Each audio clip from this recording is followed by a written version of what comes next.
How's it going, everybody? So this morning there was a new and I believe final trailer for Fantastic Beasts: The Crimes of Grindelwald. And I actually wasn't planning on doing a trailer on this at all, partly because I still have to catch up and review the movies that I saw in August and get to the movies I saw in September, which I think I'll have seen this month so far as a simple favor. I'm gonna try to see A House with a Clock in its Walls too, but that's about it. Sorry, Predator, but congratulations on your lowest opening weekend for a wide release movie. But back to Fantastic Beasts, yeah, I wasn't planning on doing a trailer review for this, even though I usually do cover a lot of the Harry Potter trailers that come out. Saw the trailer, and overall I liked it, but there was a couple things in there that made me go, interesting. So there's enough in there for me to do a video on, and I really do want to talk about it. So let's jump into it. The trailer starts out, and Dumbledore is handing Newt this letter. He's saying, here's an address if you need a safe house to go to in Paris. I gotta assume that's probably Nicholas Flamel's house at some point in the movie. Something's really gonna go wrong in Newt's plan. That's how he ends up there, probably like a late second act type of thing, like the farm in Age of Ultron. And then after that, Johnny Depp as Grindelwald starts going on his whole speech that he's done throughout most of these trailers. And it's the basic speech you would expect Grindelwald to give, like, it's time for wizards to come out of hiding, join us or die. And I gotta say, in this trailer and the one that showed at Comic-Con, I'm definitely starting to get more on board with Johnny Depp. He's still not my first choice, but I kind of see it as like, these are the cards that were dealt, and so for the cards were dealt,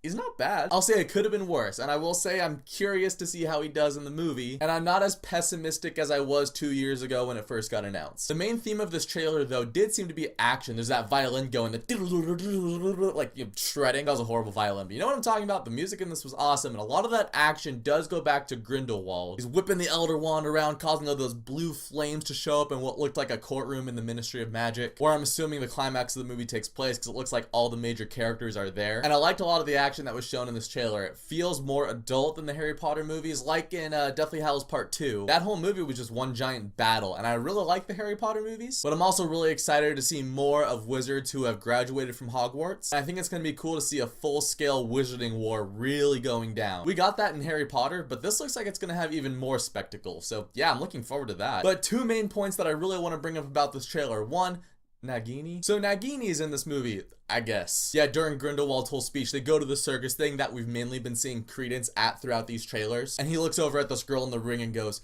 Nagini. And then you see her turn into a snake. I saw that and I was like, I guess I gotta do some research right now. So I did some digging on Pottermore, and Nagini is this creature called a maledictus. It's this blood curse that causes someone to permanently transform into a creature. Different from an animagus where they have a choice, different from a werewolf where they have no choice. More akin to a werewolf, but they don't transform back and forth. I guess they have that ability, but the more that they transform, they slowly lose the ability to transform back into a human. So at a point, she just permanently turns into a snake. I'm kind of just like, that's cool, I guess, but I don't get it. I don't know why that has to be in this movie. I just don't feel like it has to be there. I don't feel like everything in Fantastic Beasts has to tie into Harry Potter. I don't think we need to see a backstory for everything that showed up in Harry Potter. Now, I'm definitely jumping to conclusions there because that is just one thing, but it just goes back to that point of like, why? Now, what's going to change my mind is the overall execution of it, because I didn't think I wanted to see how the rebels got the plans to the Death Star, and then Rogue One turned out to be a pretty sweet movie. And I also didn't think I wanted to see how Han Solo got his blaster and the Millennium Falcon and how he got his name, and yeah, so we'll see where they take that. And then the other thing is Newt's brother seems to be working with Grindelwald. I didn't know that, but okay. Which leads me into the overall thoughts on the trailer, which is it was really cool and it showed a lot, but I think it might have shown too much. The Nagini thing is interesting. I would have preferred if they had hinted at that a little bit more than just spelled it out. But then what it looks like is Credence's brother is working for Grindelwald. That wasn't established in the first Fantastic Beasts, if I'm remembering correctly. So that kind of seems like a spoiler to me for this movie. Now, what that's going to depend on is how early in the movie do we get that knowledge? Is that a last act plot twist? I'm assuming it's not. Does that happen in the first 5 minutes of the movie? If it does, then I wouldn't consider that a spoiler. But I do feel like I learned a little too much about the movie. Granted, it's coming out in a little under 2 months, but I still wish they waited and held back some of that knowledge. The trailer did have some cool moments though. I liked seeing Jacob using the port key for the first time. Newt's like, do you get sick traveling? And you see them walking up to that bucket on the hill, and I started laughing. As for Newt asking Dumbledore, why can't you move against Grindelwald? And Dumbledore just says, I can't. Then it shows Dumbledore going up to the mirror of Erised, and he sees Grindelwald in the mirror. Here's where I'm gonna get nitpicky, because I just yesterday finished reading